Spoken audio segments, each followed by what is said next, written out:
So a quick recap of today's session in D&D.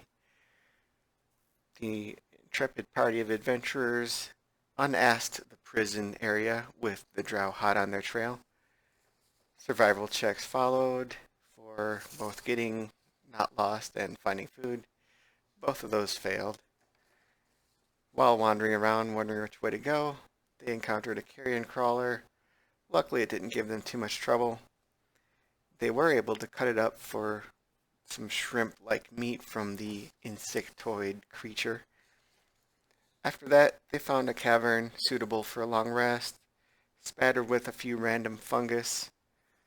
Using that, they were able to get a little bit of water and also a bioluminescent fungus, which their Kuo-Toa guide Shushar explained is used for glowing tattoos.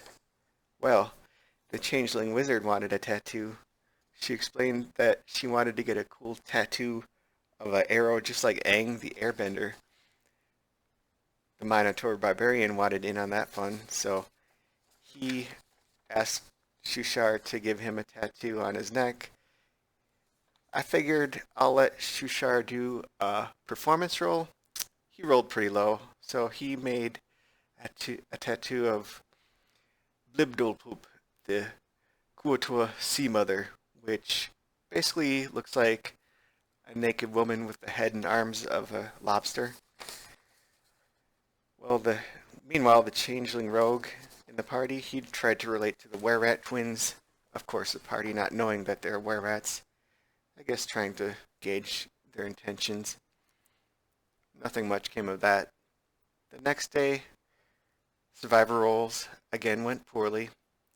They wound up lost in a Phasrus cavern and discovered a few of its effects, namely the ability to mess with any magic spell cast and give it the chance of a wild magic surge. So what did that mean?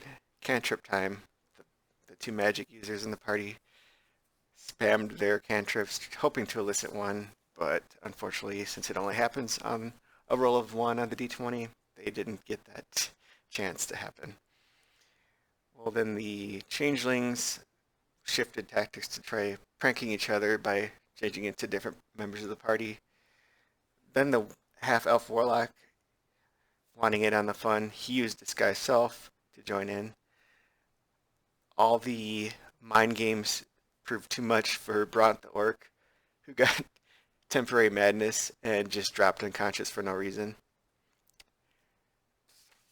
From there on, they moved onto the Silken Paths, a vast chasm filled with spider webs as far as the eye can see. In order to navigate that, they encountered two goblins calling themselves the Web Runners, a goblin named Yak Yak and a taller goblin named Spiderbait. They volunteered to be their guides. Unfortunately, having lights and also bouncing around on massive spider webs attracted some giant spiders.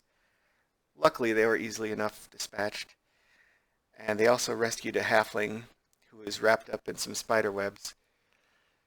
That was pretty much where we left off, and next time on Out of the Abyss, who knows what horrors await the party.